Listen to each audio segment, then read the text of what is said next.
Marketer of the Day podcast. Alec Hanson from LoanDepot.com is here. And Alec has had so many different successes in real estate. He is what is known as a contemporary leader within the mortgage industry. He's the CMO of Loan Depot. And something that is key to Alec's success is some of these big ideas, these big concepts like branding, like social media, like marketing. And so we're going to be talking about some of these things that we need to know about. And they might have been advice that we've heard and ignored for all these years and it's evolved, but now it's time to finally take action and take social media seriously. Because imagine if you'd taken email marketing seriously, or if you take in pay-per-click seriously, or the internet seriously, how far you've been ahead. So this is your chance now to get some of this figured out, and Alec will help us. So Alec, glad to be speaking with you. Good, it's awesome, Robert. Thank you, man. Thanks for the introduction.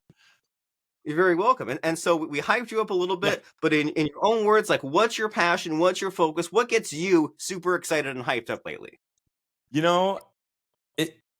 Let's start at the high level and then we'll get to the deep, really good stuff that kind of is underneath the world there. I get to do incredibly impactful, fun work. And I think that means a lot. I think that wakes anybody up. I think some people maybe don't get the ability to do that in their life or in the moment that they're working in their job and they're stuck in something they don't like. But I get to make some serious impact, work with an incredible team, and have a lot of fun in the process. So, right now I'm deep in branding, deep in social media and marketing.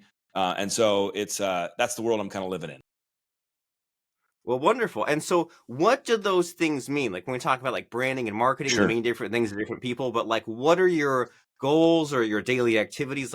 How do these things break down? Yeah, I have, several core functions that I zoom in on a regular basis. We support an external sales force across the country. And so those are, localized sales professionals running around their communities, serving their local communities, and they're some of the best people in the world.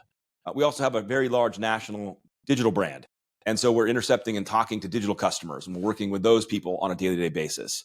And then we have kind of what the less fun stuff, but the HR stuff, the human stuff, the CRM, and some of the back office, the remarketing, some of that stuff. That is just I kind of call it like a ticket to the game. You got to be really good at the basics and the foundation and fundamentals. And so that's kind of the three areas I get to kind of pour into. Well, wonderful. And I like that advice a lot, the keeping it simple. And so that way you have the stable foundation, and that way you can kind of make decisions. There's not always chaos, right? There's enough chaos in the world without us adding to it. And so what's a typical client of yours like? Where are they at when they find you, and what's the process like? Yeah. So we serve, United States homeowners, and, the mortgages aren't a sexy thing. But they're an incredibly powerful tool and vehicle for wealth generation, for stability, for families and communities.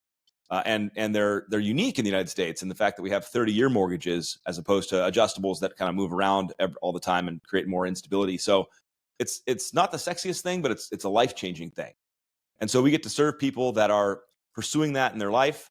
I think home ownership is uniquely tied to this kind of American dream concept, owning the land you live on, and a mortgage provides that vehicle. So it's a really incredible place to play. It's kind of a hidden gem of an industry because it's not sexy. It's not out there. People don't dream of being a mortgage banker. But once you get in here, you can make really tremendous impact into people's lives.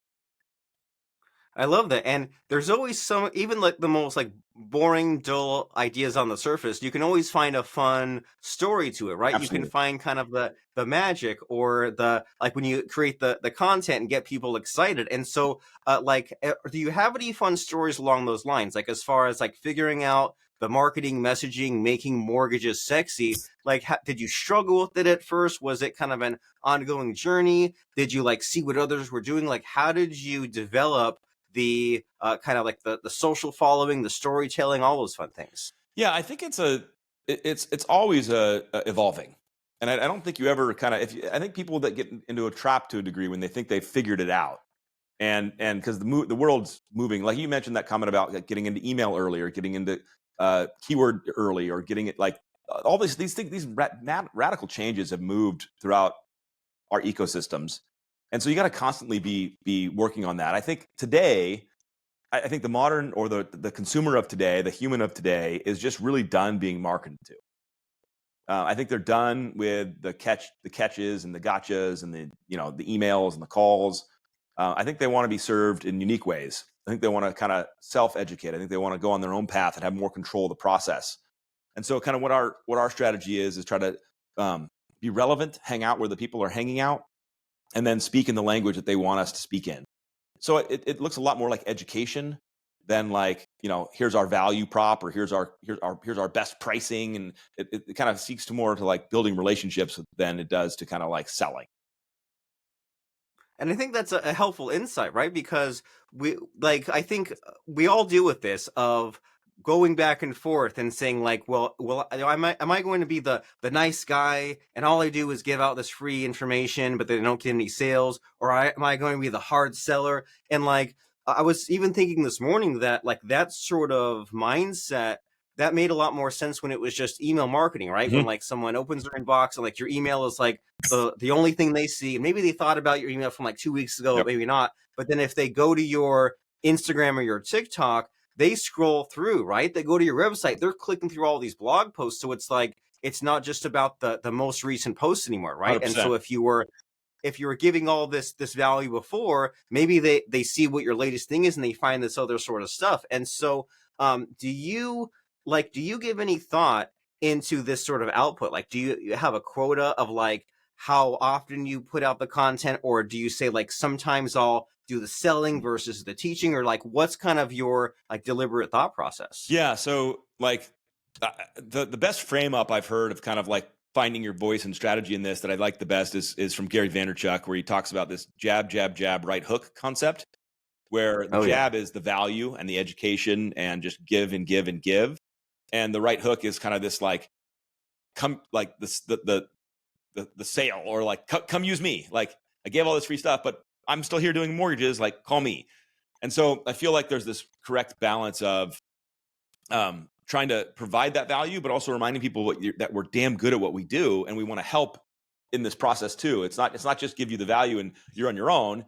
It's give you the tools, and then we want to help. So finding that right dance is a blend. It's a blend. And if you come too heavy with here's our products, here's our services, here's what we do, I think that's the part that consumers are like done with. But if you sit back and just pour tons of education out and never tell anybody that you're any good, um, I think you're going to miss out on business, because they're not going to use you. They're going to use somebody else, but they're going to be like, thanks for the education. So you gotta blend it the Right. right way. And I think every organization and individual who's out there marketing in this style has to find their voice in it, like what they want to do. And so how does that relate with like your own deliberateness? Like as far as your jab jab jab right hook, like do you say like okay every like fifth or 10th post, or is it just kind of come naturally? Like how do you like consciously figure out when to do what? So I think it's a little bit of the feel. Like we don't have we're going to put out 4 pieces of content on education, and then our next piece of content is going to be like use us for loans. And there's multiple strategies in this too, right? So like we'll run performance-based marketing on social media that is like call to actions, solution-centric stuff, saying like, hey, if this is your situation, here's the solutions we have, call us. And so that we'll run some of those paid stuff. But on the organic side, it's education, it's no gatekeeping, it's just here's the tips and tricks, here's what you need to know. And so those things will intersect, those things will kind of cross into the same ecosystem as our customers, especially as we build viewership and we build community. Now we can target some people with advertising and get it to their, get the right hook, so to speak, in them at the right time. But you just gotta feel it out a little bit more. And I think you got to pay attention to your community, meaning the audience, the people that are commenting or looking and viewing. What are they doing, and how are they dealing and interacting with you, and what's the right time? For example, in today's current market, rates have gone up in one of the fastest increases since like the Carter administration. So because rates moved up so high so fast, it really spooked everybody and got everybody frustrated and freaked everybody out.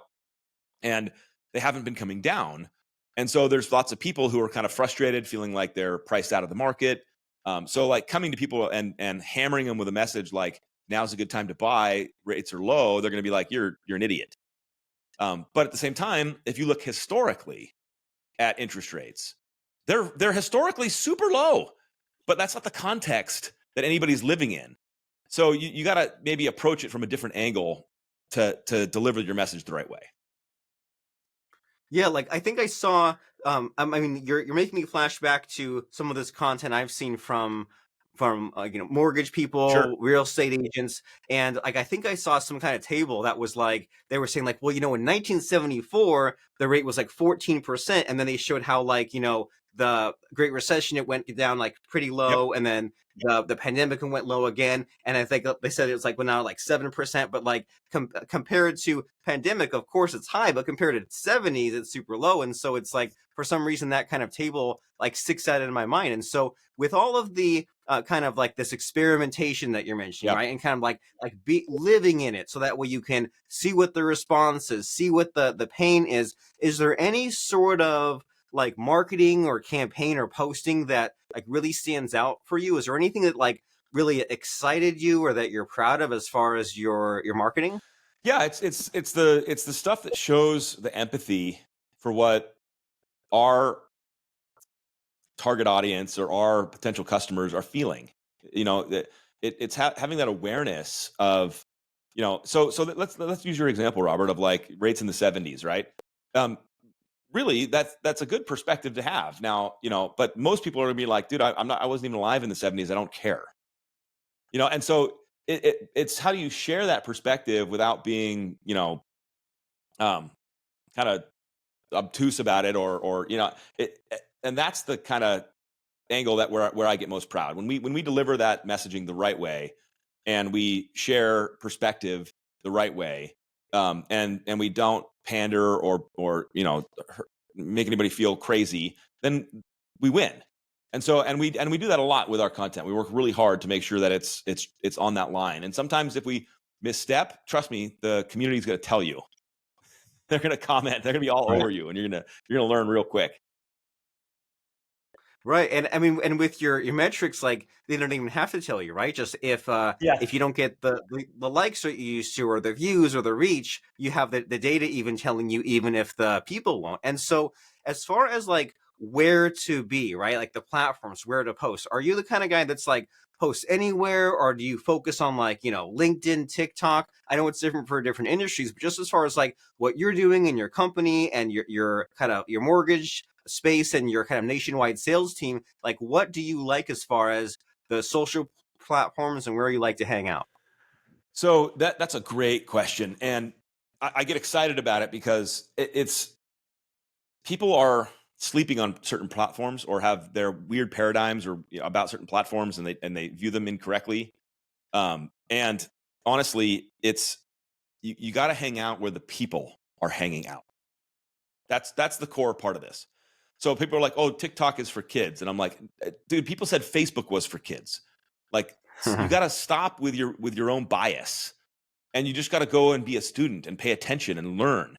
These platforms have huge reach and connection, and then when you look at those platforms, you have to speak the language of those platforms to a degree. To a degree, meaning you can absolutely have serious content, serious like educational content on TikTok. You don't need to be dancing and talking about mortgage products. You can, but like the but understanding who those audiences are and who the platforms are. So like we love LinkedIn. And I tell salespeople too that they're sleeping on LinkedIn. It's an incredible platform. The algorithm's very generous, and you got to play because that's where your people and community are. And so literally it's everywhere, which becomes overwhelming and frustrating and to deal with. But that's where the people are. Like, why would you not want to be marketing where they're hanging out?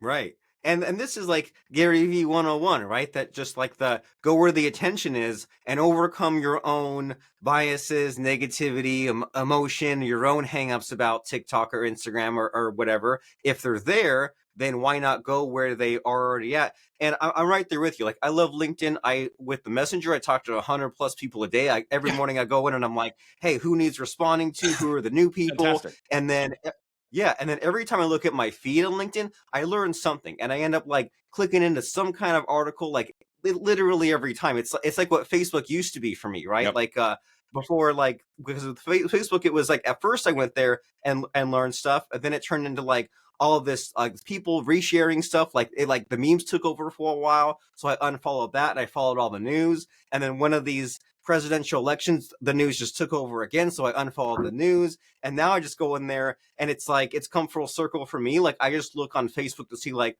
what my like old friends I don't really talk to are doing, and almost like in kind of like a voyeuristic way. And I'm like, I don't use Facebook as much for the work anymore, Yep. but the LinkedIn, yes, and then the TikToks for like the fast content. And like you mentioned TikTok, like I've I kind of had that same mentality. I was like, oh, it's just for Yeah. dancing. But then when I followed some of like the SEO Yeah. channels and like the marketing and the chat GPT. And like once it started getting into my feed, it wasn't instant, but once I started seeing all that, I was like, okay, now I get it. Now I'm excited because like I finally found my people. So I wonder if that's people's problem. If they don't like Instagram, it's like, well, maybe you're following the wrong accounts and that's why you have these thoughts. Dude, I love that comment, Robert, because I also joke, like, people are like, social media is toxic. There's all this like terrible stuff on there. It's just political rants and BS. And I'm like, that's you made that.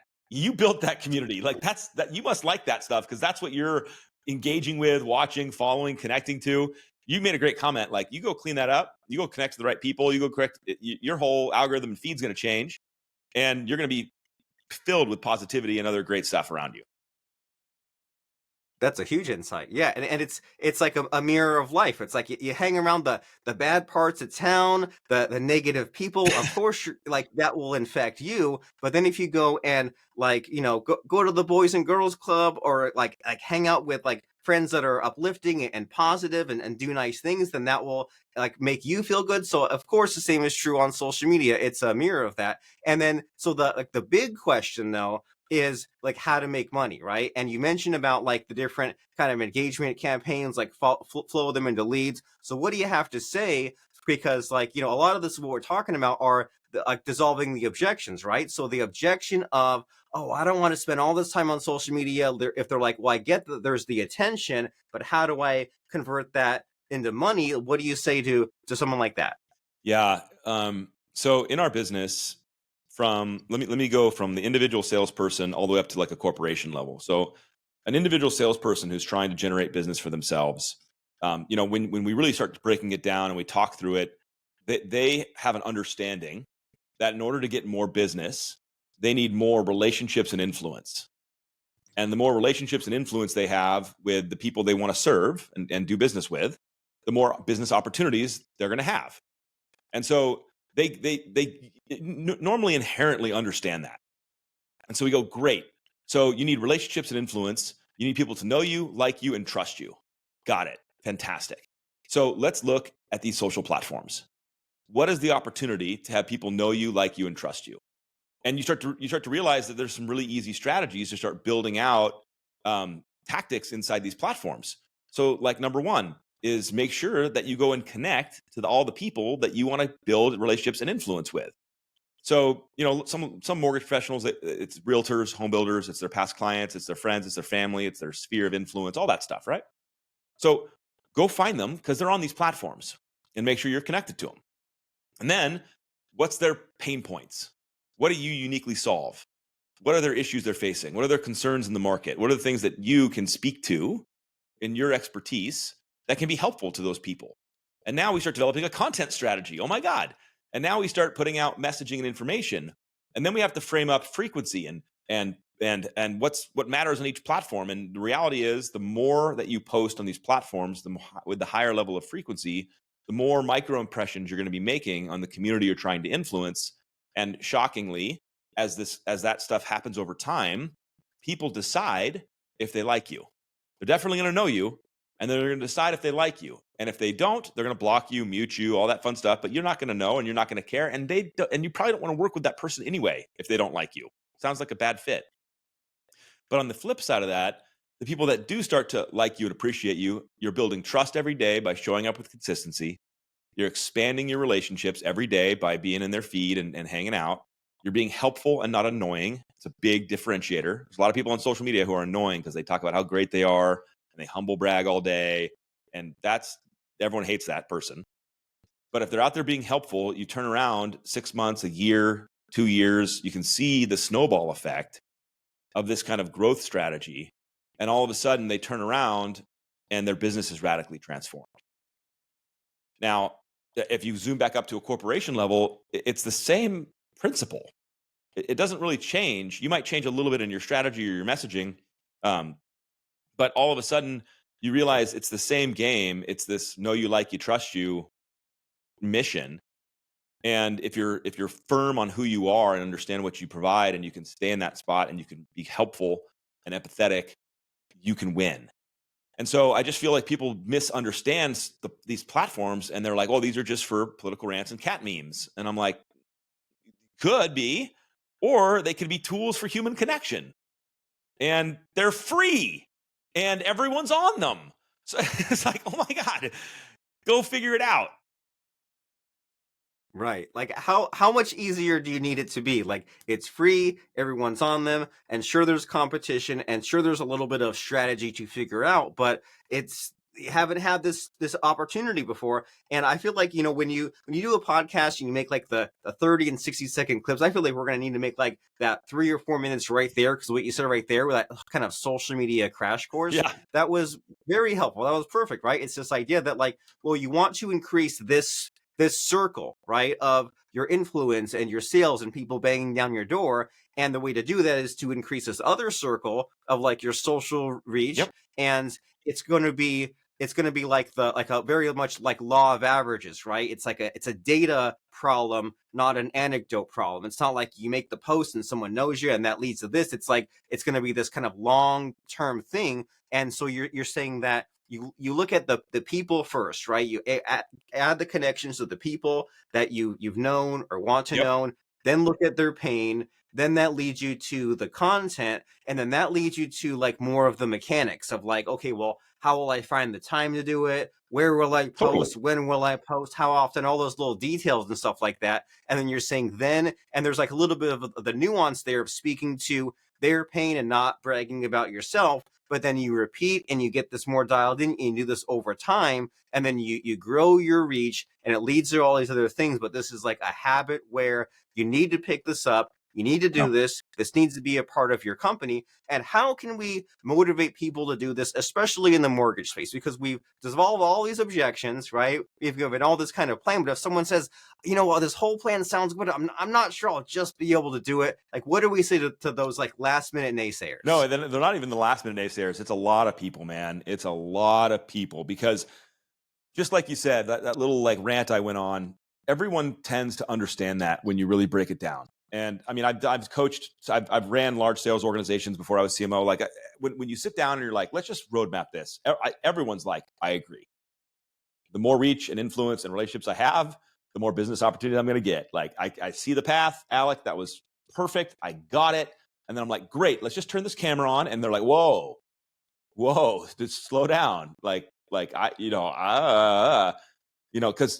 in order to get those things, you have to put yourself out there. And that means you have to be in a position of vulnerability, potentially, most likely, to put yourself out there. And that's where everything shuts down. That's where the fear comes in. That's where the insecurity comes in. That's where the demons come chirping and tearing you down. That's where the excuses of I don't like what I look like, I don't like what I sound like comes in. And that's where people hit their wall. And when you really get down into that core stuff, it's all the limiting beliefs and all the stuff that holds people back in general from thousands of things that they want to achieve.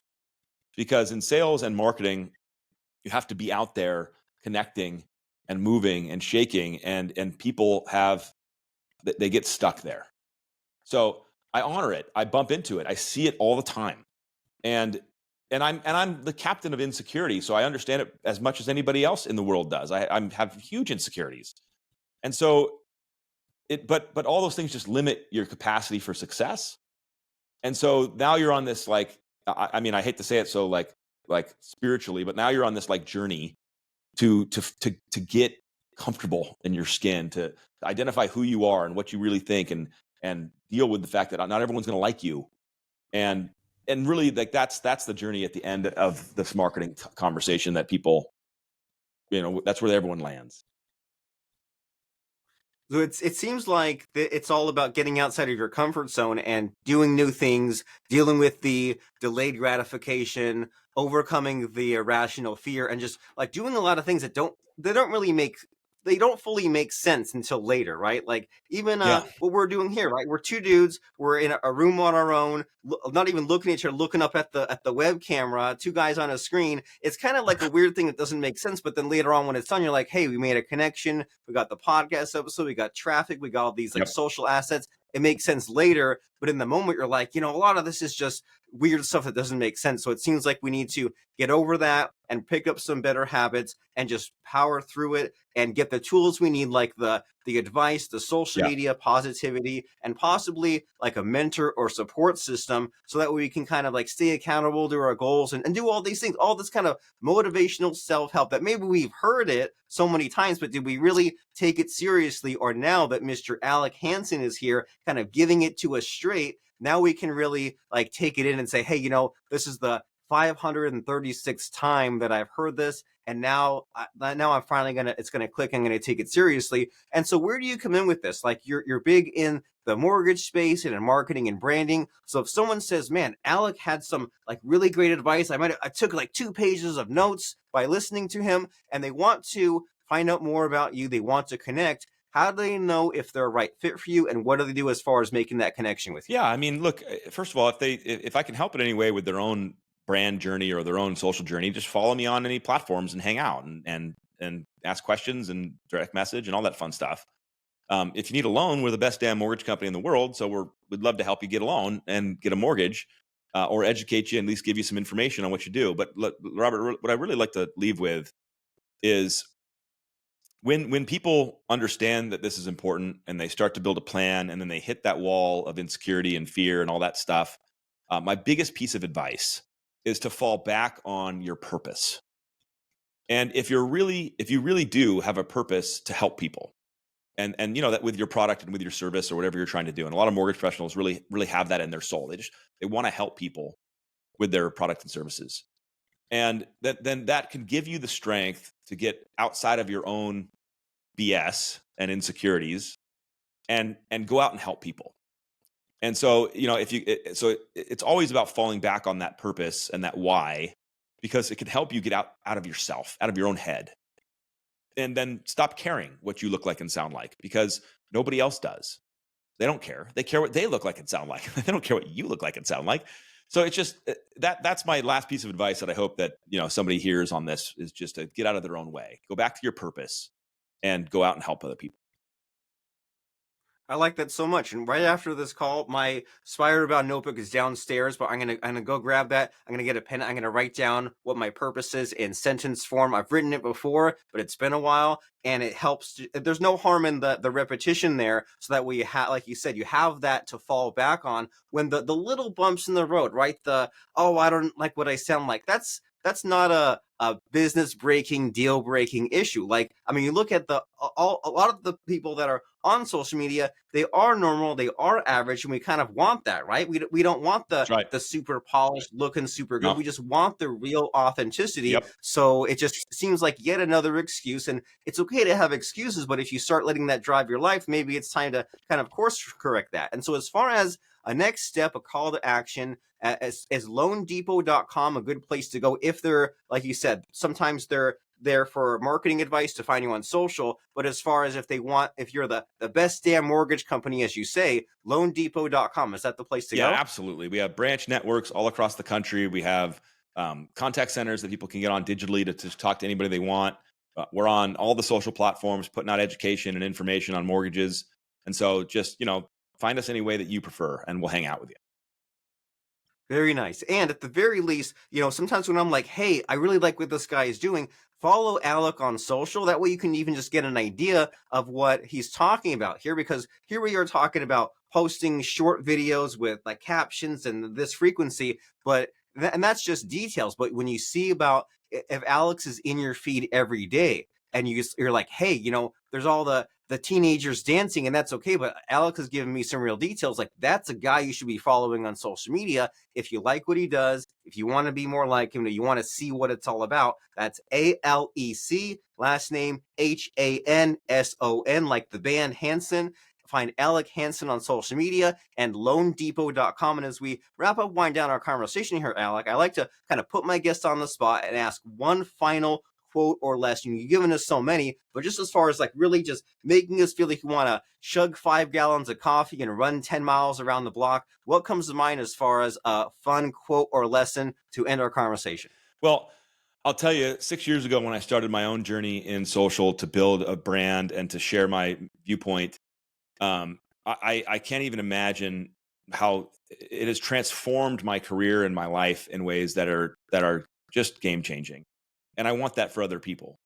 And so if you're there sitting there like wanting more opportunity, wanting more business, whatever it looks like, this is a path that is free and it's powerful, and you get to become best friends with yourself. You get to figure out who you really are on the journey. And I'll share this quote from David Foster Wallace. I have it on my screen. I talk about it all the time, from Infinite Jest. And he says, "You will become way less concerned with what other people think of you when you realize how seldom they do." And I hope that frees somebody up to turn the camera on and go change their life. I love that. I will be thinking about that for a while. Alec Hanson, loandepot.com. Wonderful speaking with you, Alec. Thanks, Robert. Have a great day, buddy.